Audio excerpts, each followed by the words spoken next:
व्यक्ति नहीं है इस देश में, इस सदन में, सदन के बाहर, उस सदन में जो ये कहे कि उसने किसी जानने वाले को ना खोया हो। मैं दावे के साथ कहता हूं, मैं लाखों लोगों की ओर से बोल रहा हूं जो यहां बोलना चाहते हैं। अब मेरी बात सुनिए। आज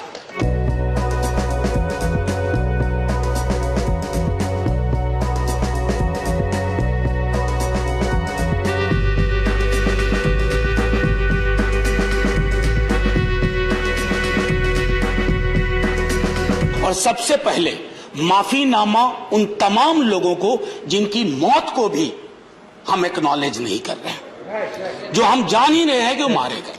तो ये माफीनामा सर सिर्फ मेरा नहीं है। मैं इसलिए ये बात कह रहा हूं कि मई के महीने में मैंने 6 आर्टिकल लिखे। संसद चल नहीं रही थी, कहां अपनी शिकायत ले जाते, किससे कहते। मुझे भाजपा के मित्रों ने, कई साथियों ने कॉल किया, बधाई दी। मैं उनका भी एहतराम करता हूं और कहता हूं कि ये भरोसा इस सदन का है कि हम सबको एक साझा माफीनामा उन लोगों के नाम भेजना चाहिए जिनकी लाशें गंगा में तैर रही थी। किसी 2 सत्र के बीच में सर 50 लोगों की ऑबिचुअरी आज तक कभी नहीं हुई संसदीय इतिहास में। राजीव सातव की उम्र थी जाने की इस दुनिया से। रघुनाथ महापात्रा जब मिलते थे गले लगाते थे, बोलते थे जय जगन्नाथ। अचानक में वो नहीं है। ये पीड़ा व्यक्तिगत है, आंकड़ा मैं नहीं कहना चाहता हूं, मेरा आंकड़ा, तुम्हारा आंकड़ा, अपनी पीड़ा में आंकड़ा ढूंढिए। एक व्यक्ति नहीं है इस देश में, इस सदन में, सदन के बाहर, उस सदन में जो ये कहे कि उसने किसी जानने वाले को ना खोया हो।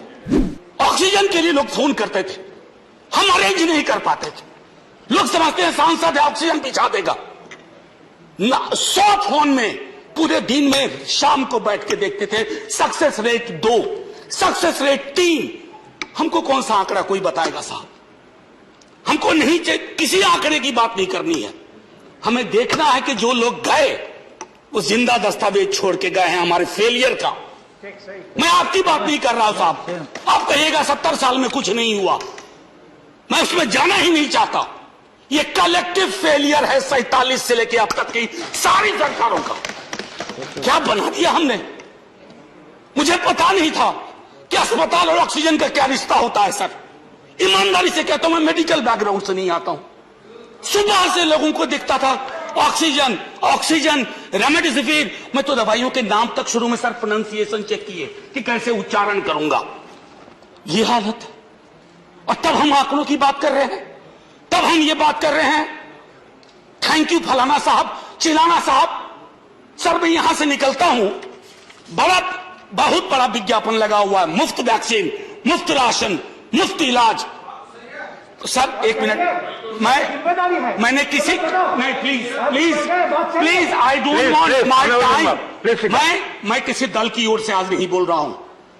मैं दावे के साथ कहता हूं, मैं लाखों लोगों की ओर से बोल रहा हूं जो यहां बोलना चाहते हैं। अब मेरी बात सुनिए। आज शिकायत नहीं कर रहा हूं आपसे। ये वेलफेयर स्टेट है ना।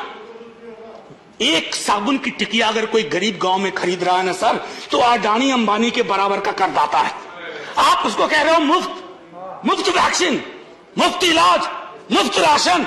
नहीं साहब, कुछ मुफ्त नहीं है, उसका स्टेट है। इस वेलफेयर स्टेट का कमिटमेंट है, उसको आप डिनाइग्रेट मत करिए। वो 1.5 महीना कैसे बिताया है इस मुल्क ने। हमारे सदन के कोई लोग बड़ी मुश्किल से बच के आए, हमें नाम नहीं लूंगा। पूरे देश ने वो वक्त कैसे बिताया है, नाइटमेयर की तरह लगता है सर, डरावना लगता है। और ये जो उस बीच में कहा गया कि सरकारें फेल नहीं की, सिस्टम फेल कर गया। अरे साहब, ये सिस्टम क्या है? बचपन से सुनते थे कि सिस्टम के पीछे व्यक्ति होता है, सिस्टम के पीछे एक संरचना होती है। अगर वो सिस्टम फेल किया है, चाहे दिल्ली में या किसी गांव की गलियों में, तो वहां की सरकारें फेल गई। सिस्टम का नाम इसे मत दीजिए, क्योंकि यही वो सिस्टम बनाते हैं। आहत हूं, जगाना चाहता हूं स्वयं को भी, आपको भी, क्योंकि अगर गंगा में तैरती लाशें, सर जिंदगी में डिग्निटी चाहिए, मौत में उससे बड़ी डिग्निटी चाहिए। हमने अनडिग्निफाइड डेथ को विटनेस किया है, और अगर हमने इसको दुरुस्त नहीं किया सर, आने वाली सदियां माफ नहीं करेगी।